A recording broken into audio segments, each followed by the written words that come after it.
Well, thank you very much. I'm really looking forward to this. To be honest, when I was asked on today's leadership challenges and German angst, different things went through my mind, and the challenge really came yesterday night when I had a phone call, not not what you think,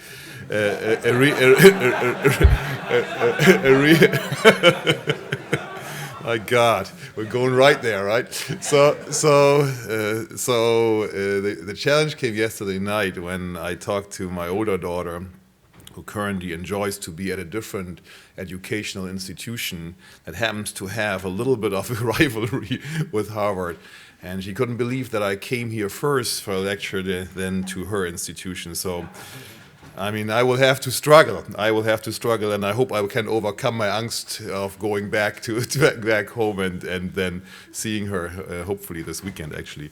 So what I was asked to talk about really was what are today's leadership challenges, and I think I believe I don't have to convince anybody here that there is a hell of a lot, and maybe more than we've seen, at least in my lifetime, and bigger ones than we've seen, at least in my lifetime. But the second question then was, okay, how does leadership play into this, and how do we cope with this aspect of the German angst? So let me try to wrap this up and give my thoughts on this, and then we have a little bit of time for Q&A, is my understanding, and I'd be happy to do that.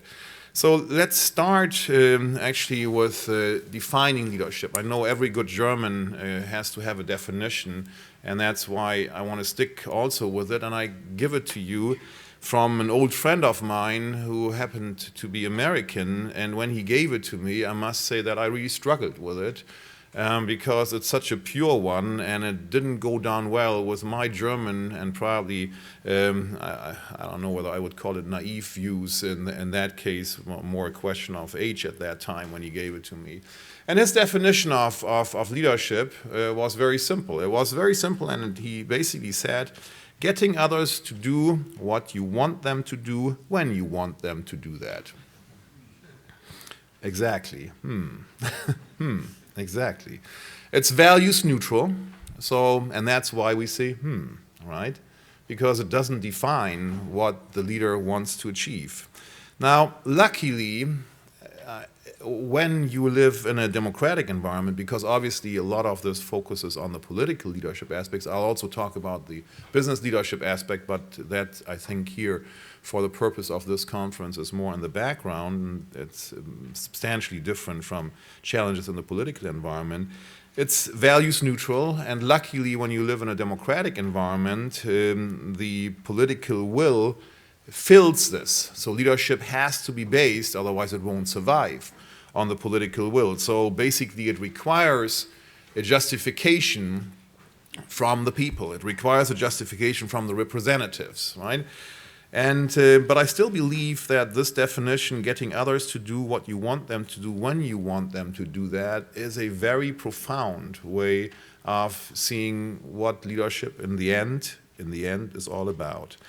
And one thing is also clear: to have people standing up and forging a vision and driving something through is probably much needed always, but certainly in today's world. And I can tell you that the demand on talking about Germany and Germany's role, and certainly about Europe here in the US, has never been as high in the time that I remember than it is today, and I think we all know why.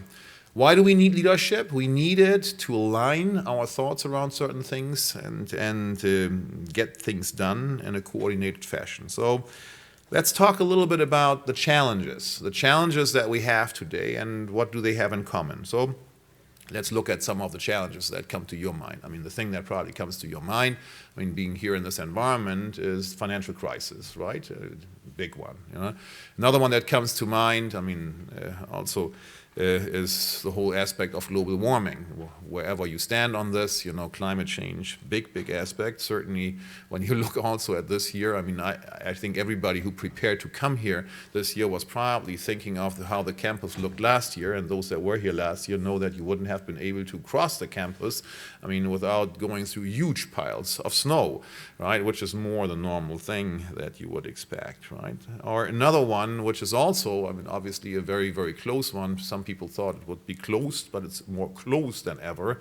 It's the whole aspect of nuclear disarmament or nuclear armament, probably to think more of it in these days. Aspects like obviously the discussion around Iran comes to mind. So what do these problems, and this is just 3 examples, what do these problems have in common? They have in common that they are big, very big, and they have in common also that they are global and cannot be solved on a regional basis.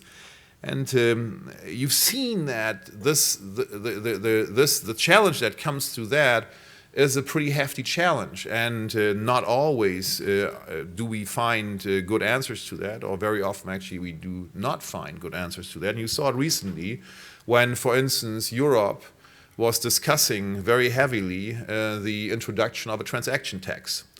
Right, and when you see, I mean, the logic of a transaction tax, very solid logic, I thought, very good discussion.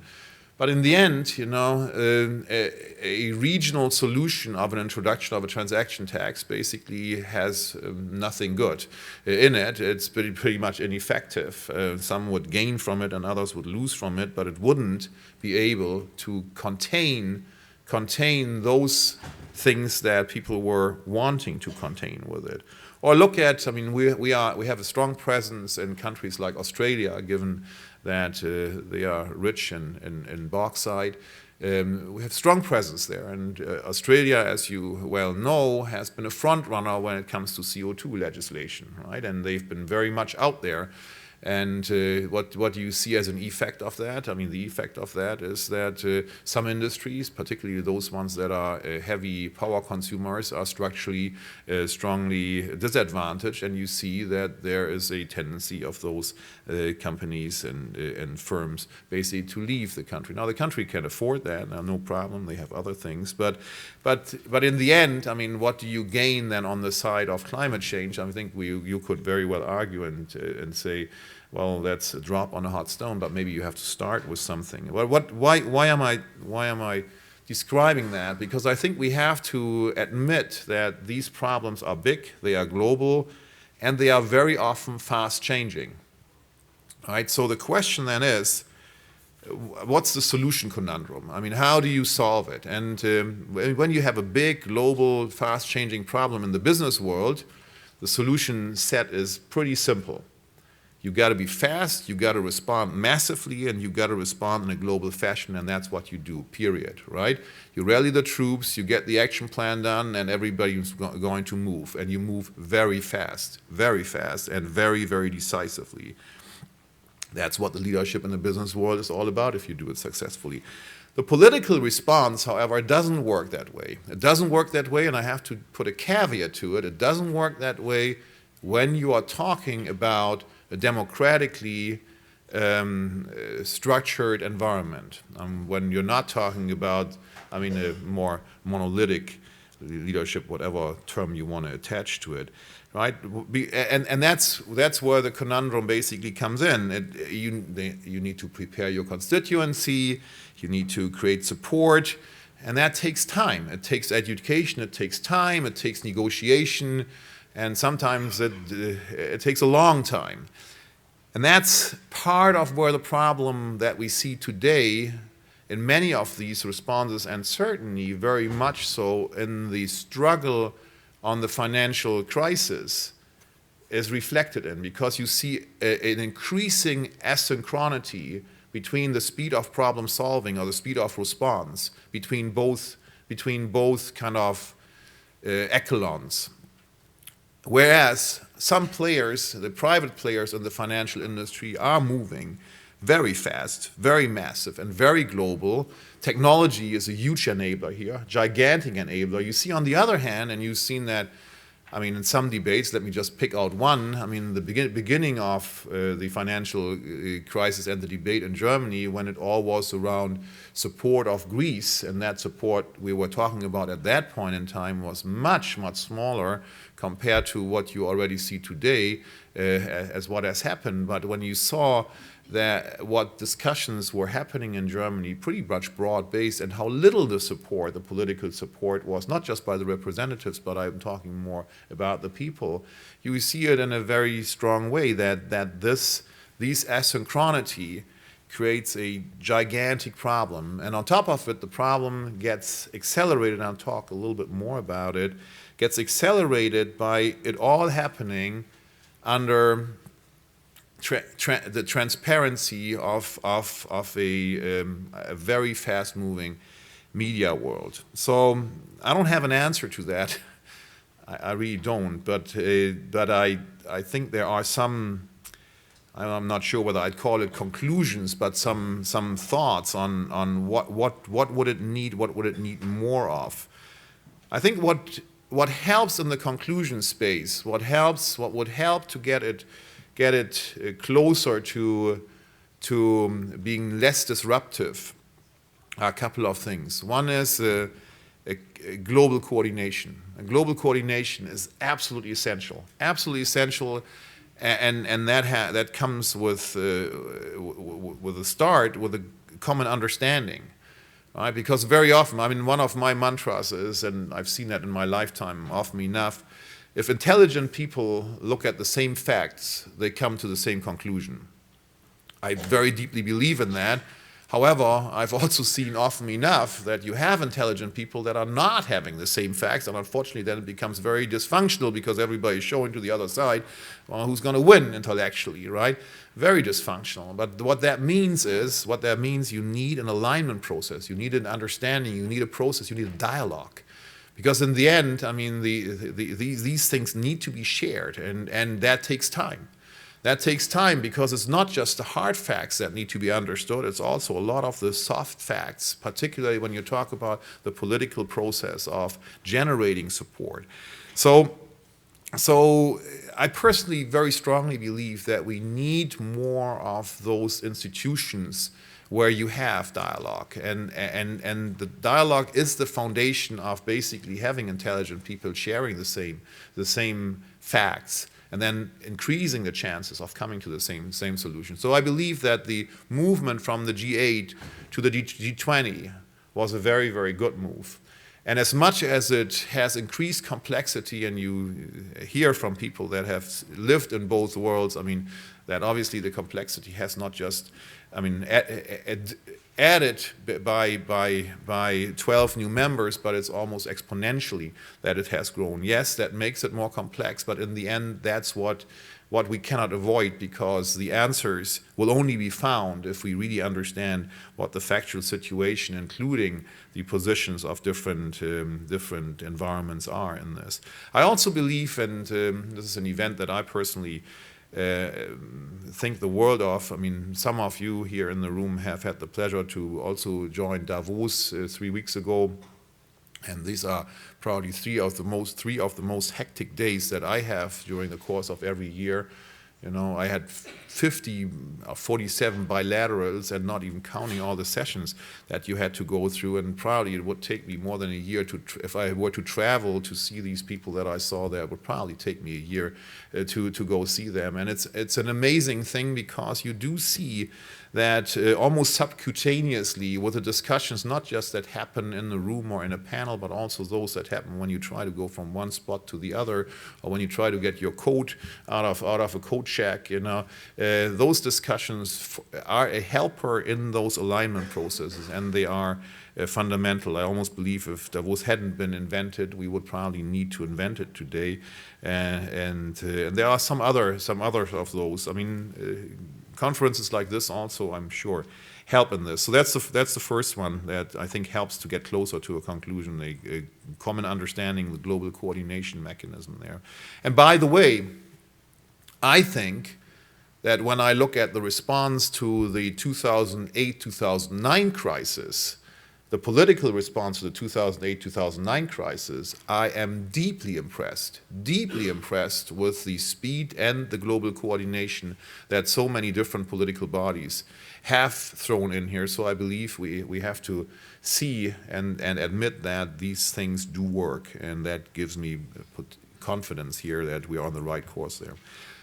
Second thing is, and that's at the core of the conference today, is what skills do we need in the political leaders?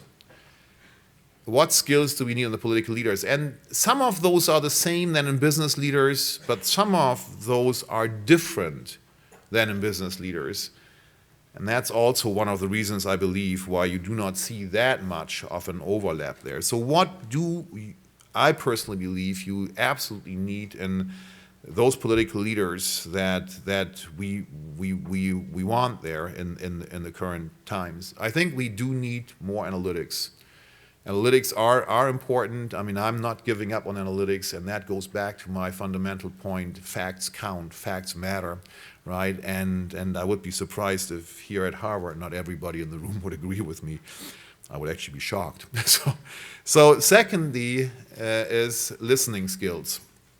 Listening skills, I believe, are always needed for leaders, and certainly, I mean, even more than in the political space than anywhere else. Thirdly, and that's, I think, a skill that usually you find there even more than you find it in the business world. Thirdly, international understanding. And that is an issue. That is an issue because very often, if you look at the careers that people do, I mean, in business today, it's almost impossible to move up to higher ranks if you haven't had some type of international experience, some type of exposure to different cultures. And an exposure that usually is not just, I mean, flying somewhere, getting to see the world, which is already good. It's already good. I don't want to minimize that, but an exposure that many have received of having lived in a different environment and knowing that what the cultural differences are, what the unwritten rules are, because that is important if you want to uncover, I mean, some of the aspects that go into the solution or stand in the way. And the crucial, probably the most crucial skill is the communication skill. Going back to the leadership definition, because how do you achieve, if you live in a democratic environment, I mean, getting others to do what you want them to do when you want them to do it, you have to communicate and convince them that this is in their interest and that is the right path, right? So communication is a crucial one. Communication has, in the political space, I mean, two aspects. The one is government to government on the horizontal, I would call it horizontal communication, and the other one is the vertical one, I mean, from government to constituents.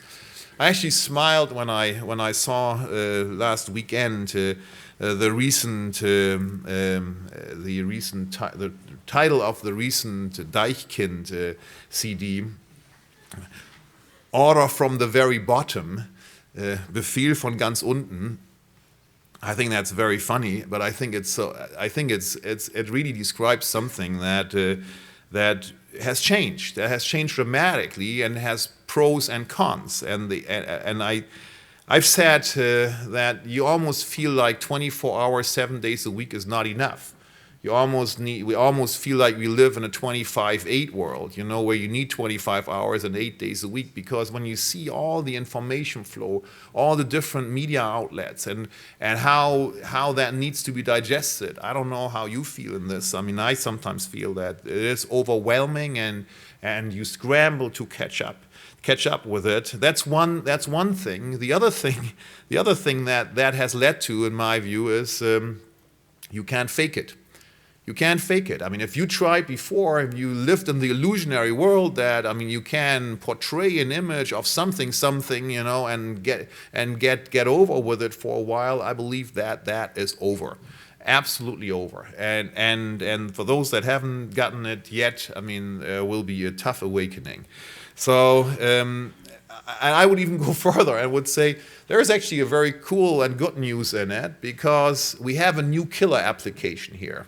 The new killer application in communication is truth, right? That is a very interesting thing, right? I don't think that we had that before, because we suddenly have so many outlets and so many ways how anybody can communicate and reach an audience and move the public opinion. Whereas before, to do that, you needed to belong to a certain group, you needed to have access to certain media outlets. And you know, that is a very interesting new world. And I personally believe there are challenges in it. Happy to talk if that's of interest to somebody, but I think there's also a big opportunity, particularly in the political space in it, right? So the last thing here on the conclusion side is one thing that I deeply worry about, right? And that's partly because I had the great fortune at the time. I saw it as a burden, but today I see it as a fortune that my family were refugees from East Germany.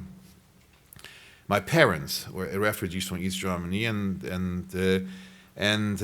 so all of the rest of the family lived in East Germany, and I was always sent back there to do my holidays there for a whole host of reasons. So during my early childhood, I grew up partially in the East, and I consider that today as a huge blessing and it had a huge impact on me, because it taught me one thing that is so hard to teach: the value of freedom. And this concept of freedom has puzzled me since then, because when I came back, I will never forget that, when I came back as a, I think, 14, 15-year-old one after a summer over in East with my relatives and friends that I had made there, a lot of friends that I had made there and hung out with, and seeing what they had to live through, some of them had to live through, I came back and to our school in the north of Germany, in Bremen, and said to my friends, "My God, are we lucky.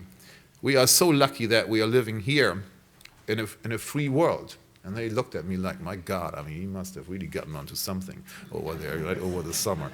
And I couldn't, and I consider that my incapability of communication skills, but I couldn't make them understand what I was talking about. It was impossible for me at that time to bring across the passion for this concept of freedom, right?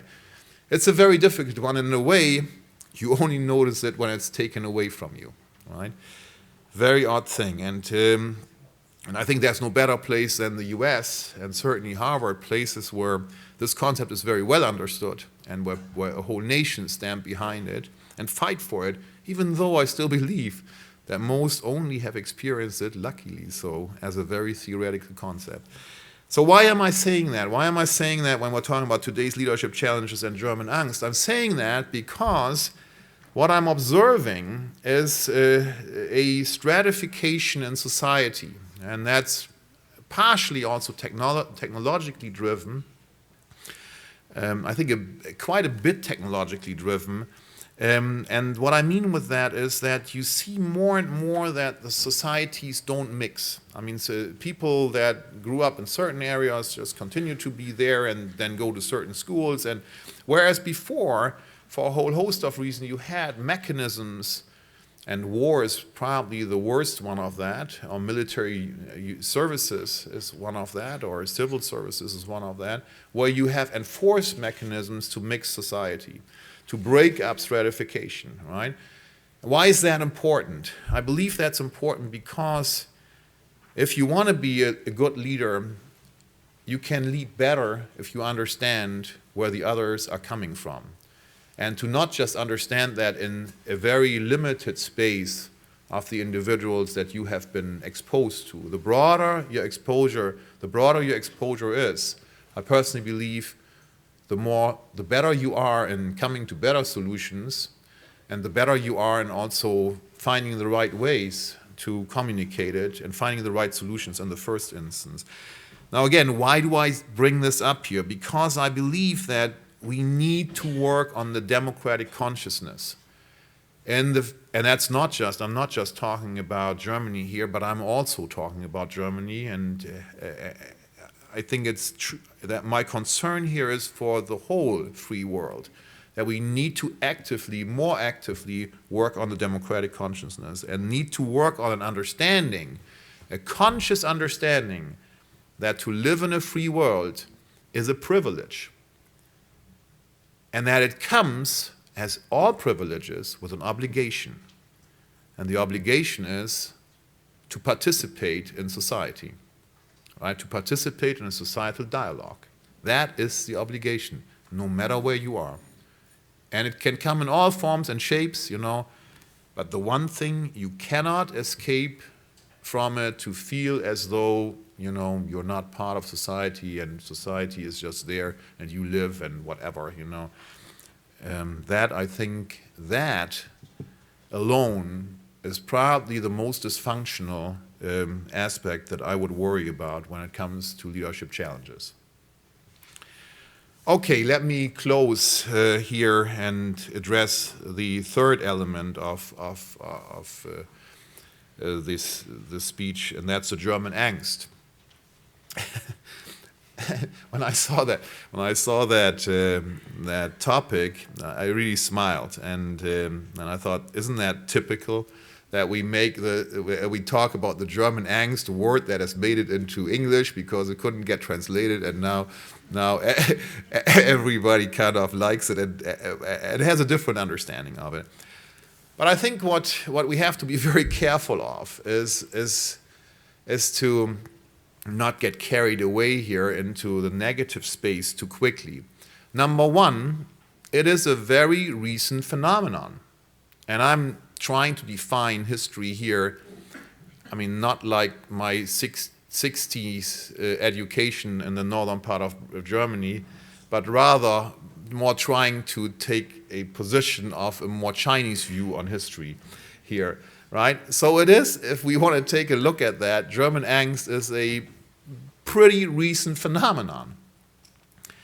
And why did it happen? And already when in the opening, I think you addressed it. I would fully agree with you. I mean, it is deeply rooted in the horrible experiences of the Third Reich.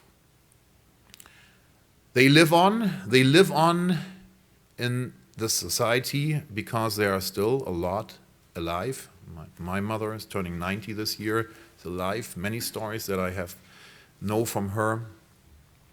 On my wife's side, the same thing. It's a society that has a lot of this still in there, and it runs through the families. I'm sure that pretty much everybody of you has some direct experience, some direct stories.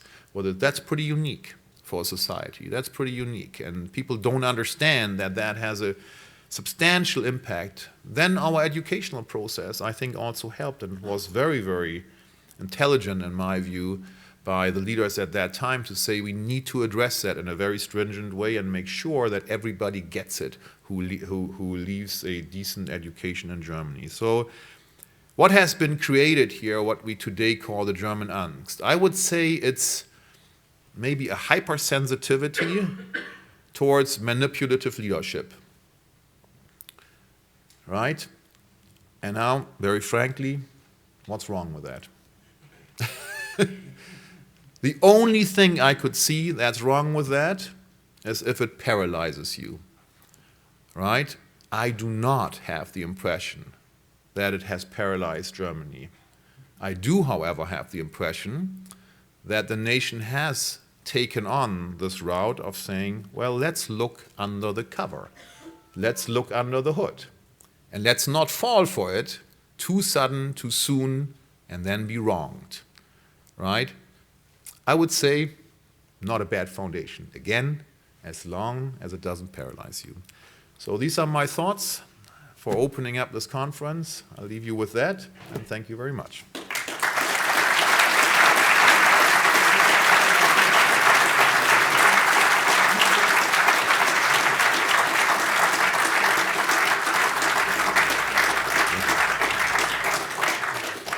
Thank you very much. Thank you. Are the mics on? Yeah. So we're going to open up for Q&A for around, I guess we have 15 to 20 minutes. I would propose we take two at a time. Sure. Would that make sense? Sure. So please, if you have questions, step up and we will give you a microphone. We only There you take go. easy questions. My name is Tyson Barker, and I work with the Bertelsmann Foundation. Thank you very much, Dr. Kleinfeld, for what I think is a really interesting auftakt to a two-day debate discussion around leadership, and particularly the first of what I think will be many definitions of leadership. If you don't mind me just readdressing that question, I typed out, hold on one second, your definition of leadership as, if you don't mind, I'll just read it. Let's see. Getting others to do what you want them to do when you want them to do it. And if you could just unpack what the difference between that definition of leadership is and coercion, because I think really we're talking about the same definition. Well, in the end, what leaders get, let's take a second question, okay. Good. Sure. Yes. Dr. Kleinfeld, is this on? It is my hope, thank you, sir. It is my hope that this entire conference will be, as you desire, forthright and truth-based. There is another definition of leadership that's maybe a little broader, and that is to protect those needs of those who depend upon you. I have a question for you because Mr. Wolf, who has been brought up here this morning, would not have existed had not Mr. Curler talked about protecting German interest around the world. Within 24 hours, he was no longer there. Right. In retrospect, was that a correct decision, Mr. Curler's dismissal? And for the reasons of protecting German interest around the world, which is part of a broader definition of what leadership really is? Thank you, sir. Let me start with the second one. The way I remember it is that Mr. Köhler decided himself to withdraw, right? So it was his personal decision, and I mean, he must have had his reasons for that, and I think there's nothing more that you can do to respect it, right? On the political aspect of what he discussed there, I mean, I don't have in mind the whole details there, so I think that would be speculating in fields that I mean, certainly not an expert in.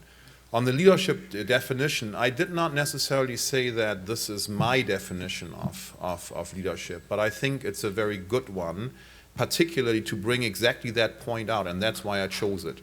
Because it is, and that's why you struggle, and I struggled so much with it, because it doesn't have the aspect of the what for in it. I mean, this could apply to a rogue leader as much as it could apply to a leader who does the right thing. But that's why I chose it, because I wanted on purpose to separate the leadership aspect in the pure form from the content aspect, right? And I think that the separation from it is needed to understand we all are needed to bring the content to the form, right? Because otherwise, I mean, you could fill it with very rogue behaviors, right? And now the question then becomes, how do you design the political process here, right? The process of leadership in a company is very simple, right? I mean, if you're the boss, I mean, in the end, you can get a lot of things done purely on the fact that you're the boss, right? But that's very different in a political environment in a free world, you know? And that's why I chose that definition, knowing. And I reacted in the same way than you did, I mean, and struggled with it. But I thought from an intellectual thought process, it's really good to separate these two things from each other. Please, am I going to moderate or whatever? There was a second question. I answered the second question first, yeah. So. 1 second, could we wait for the microphone? Who has the microphone here? Roman? And who else? We need microphone runners. The lady after that. Runners. My name is Fred Hansen. I'm from Beverly Farms in Massachusetts. Now, I understand what you mean by your concept of leadership, getting somebody to do what at the time you want him to do it. That is fine. I have heard somebody else saying it is a method of coercion.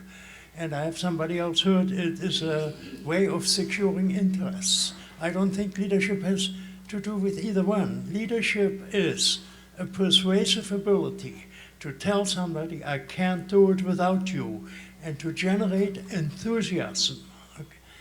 And these are the primary aspects. I've seen it in America, I've seen it in Germany, in France, and in other countries. You can talk to the people, you can persuade them. You have to make sure it is in their interest. And that way is leadership, I think, is a little bit better defined than when you talk in terms of interest or in terms of coercion. I think, Fred, I would agree with you, but you are again filling it with some content. I would say leadership can also be to tell somebody that you can only do it without them, right? So simple, and other forms of leadership can actually be very simply based not on convincing somebody, but for having a gun in your hand, right? So, and we've seen all of these forms, and they are not desirable, right? Mm-hmm. So, okay, thank you. Yeah. The lady in the back, and then we come to this side. Over there, Roman. Thank you, Louis Strück at the Harvard Law School. Thank you for your remarks. I wanted to see how perhaps the outcome of this conference could contribute to value the passion for freedom. As Johnson said, where there is no hope, there can be no endeavor. And refugees and human rights victims show us they have hope, they can get out. Perhaps in this very distinguished institution, and the one where your daughter is and others, that always loses in sports. This could be a mission to really even more build, study and work before graduation into the curriculum, to go and live, not just with it, live with refugees and human rights violations victims around the world. There are plenty of them. Thank you.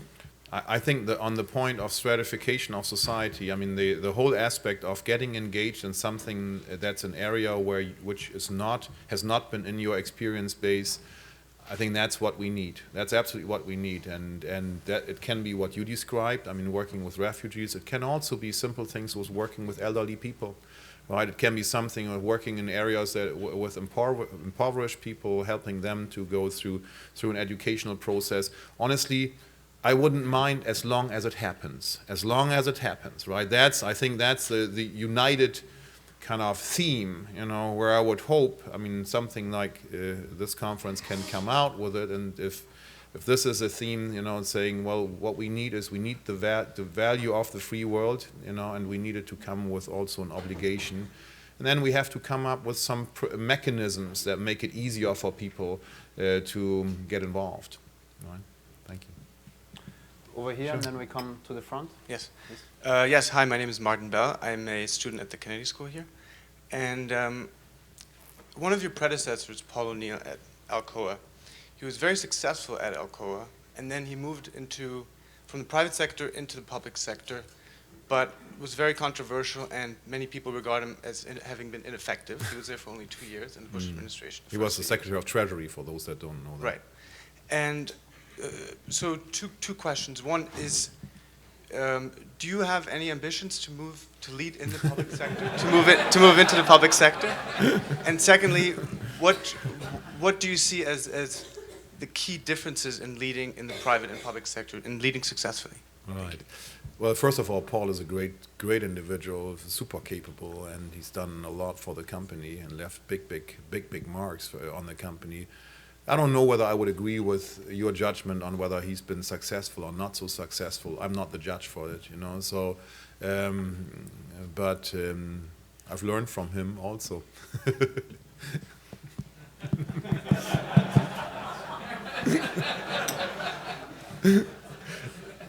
Hi, my name is Roman Plata. I'm from the Kennedy School.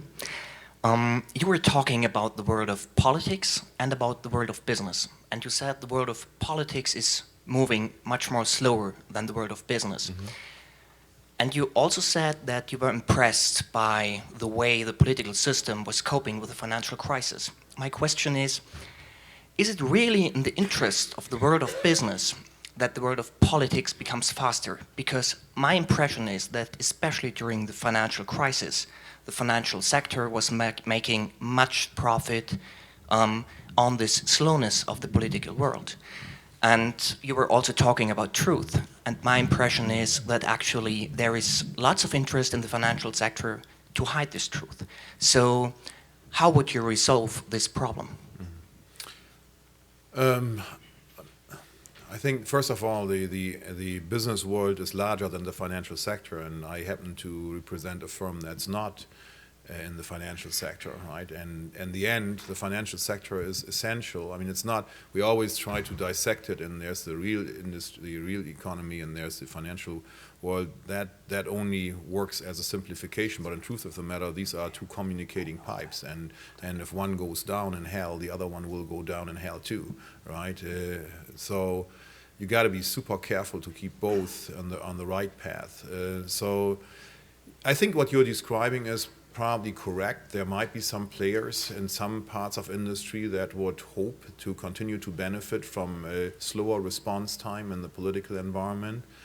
But I'm not coming from that perspective. I'm coming from a global perspective, and I think overall, for the global perspective, for a better world, for global growth, we would all be much better off. We would all be much better off if we had a faster coordination and response mechanism. And I think, I don't know whether, I mean, if you see already today how long the European discussion has been dragging on and what it requires today to send a substantial signal into the world that people would come to the conclusion that they should give up on negative speculation or even financial negative behaviors against Europe.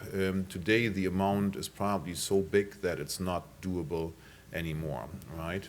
I'm talking about kind of what Hank Paulson called the bazooka, right? And you saw with Hank Paulson, and for those that haven't read the book or seen the movie Too Big to Fail, I would highly recommend it. It's really fascinating, and I think very well. The movie is also very well done, I personally believe. And there's a scene in there where Hank Paulson literally forces down the throat, in a very forceful way, the banks to accept an equity stake from the Treasury, right? Which is a partial nationalization of the U.S. banks.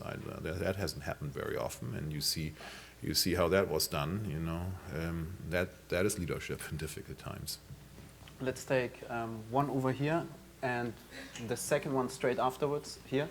We're running a bit out of time, so let's take two questions. Sure. Then we come back. Hello, my name is Mark Redlick. I'm an attorney here in Boston and the chapter director for the American Council on Germany. You alluded in your talk about politics and business people.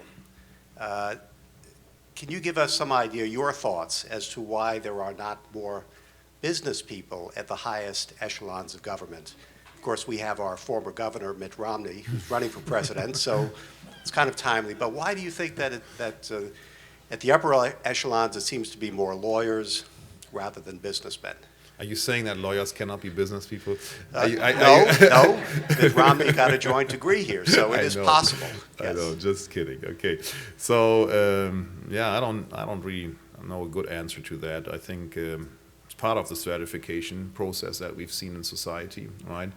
In the U.S., we used to see more of a mix, and we in New York are blessed to have a great mayor there, Michael Bloomberg, right, who is a businessman as well as a great politician and great mayor, in my view.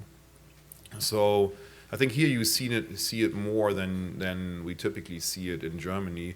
In France, you have to really go through the regional culture. In France, it is actually not uncommon at all, but that is part of the centralization and the educational process.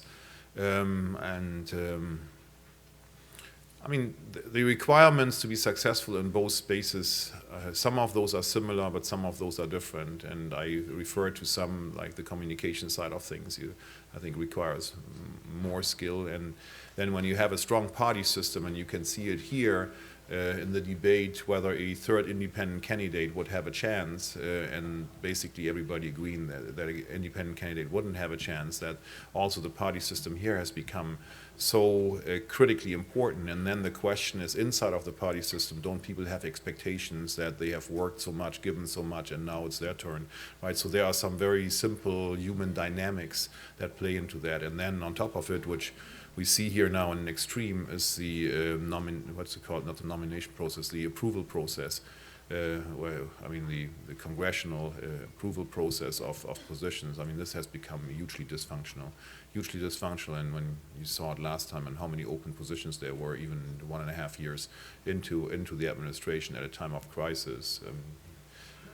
That's partially also the problem. I mean, who wants to go through this process? I mean, how big are the risks that you are getting too much grinded and getting, I mean, stuff. I mean, we all now know that Tim Geithner did his taxes himself and did it with TurboTax, right? And it almost led for him not to be signed off, right? I mean, that's the level. That's yeah, exactly. I'm shaking my head too. I mean, first of all, why does he do it himself, right?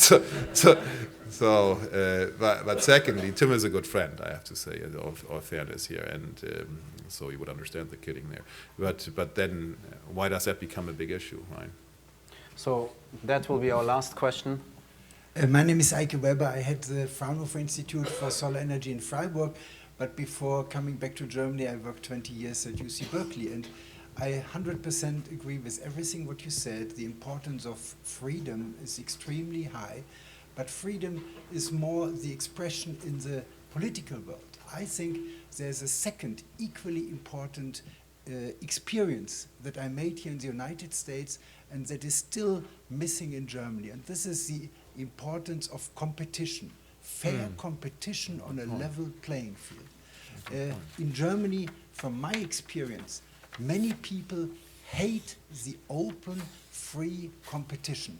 They like to have things regulated, chosen before, whereas in the United States, the example I always bring is when the United States needed an atomic bomb, they didn't tell one laboratory, please develop the bomb for us. They choose 2 laboratories. They gave them all the billions of dollars because the competition brings out the most. And I think that is something we have to bring to Germany, this idea that fair competition does it. And of course, if we have fair competition, we don't need angst, because your definition of angst is exactly because people are afraid that mechanisms happen without it. And if you look at Brussels, what the politicians in Europe are most afraid of, that Brussels could elect some bodies which are no longer under their control because they would be elected by direct election. So bringing competition in addition to freedom, I think this is a very important task. I think that there would be people here probably that would say that in the history of Germany there was a lot of positive competition, and the other questions on the business side, I mean, do you need a startup environment? And there are some structural elements in Germany that are not there compared to the US, where, for instance, for somebody who has a great idea, you can actually get easier financing. You probably find some people that have management talent also to help you get to it, and you know that from Fraunhofer. And those institutions are trying to create that environment, but I'm sure you always run against walls. I mean, and people get frustrated, and some of those move over here to Boston, to the West Coast, to New York, you know, and make it here, right? I think the competitive element, yes, that's one, but I think that if you talk about success in business particularly, I would think that there are some structural elements there on the competition side. I have the impression that there is a lot of good competition, a lot of good skills. I mean, some outstanding skills there. I mean, otherwise, why would you have such a broad-based, also Mittelstands structure of small and medium-sized companies that are world market leaders, right? So, okay. So thank you very much, Mr. Klaus Kleinfeld.